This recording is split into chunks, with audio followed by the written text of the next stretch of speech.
The Department of Nursing is located in Gallagher Hall, the University of Mount Union's Health and Medical Sciences facility.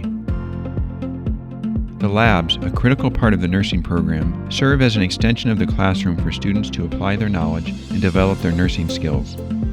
In these rooms, students practice assessments and other skills they will need for their work as nurses. In the nursing labs, we have numerous nurse and simulators.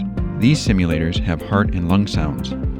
Nursing students can also check pulses, blood pressure, and perform procedures on these lifelike simulators.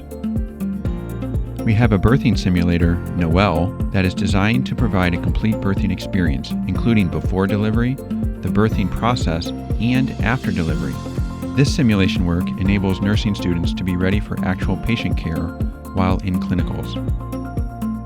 Our simulation room helps nursing students learn to provide patient care as a team. With an observation and control room, which allows faculty to control the simulation environment, students can experience realistic patient care.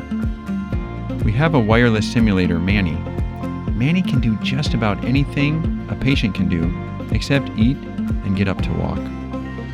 He has heart and lung sounds, he can cry, sweat, and even bleed.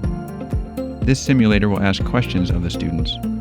Students can administer medications through an IV and provide advanced care life support when needed. Our simulation lab includes our pediatric simulator. SimBaby is a tetherless simulator designed to help students effectively recognize and respond to ill pediatric patients. The SimBaby simulations help students meet specific learning objectives, focusing on initial assessment and treatment in a safe environment. The faculty suite is centrally located in the Department of Nursing. Each professor at the university has an office that allows them to meet privately with students, individually, or in small groups.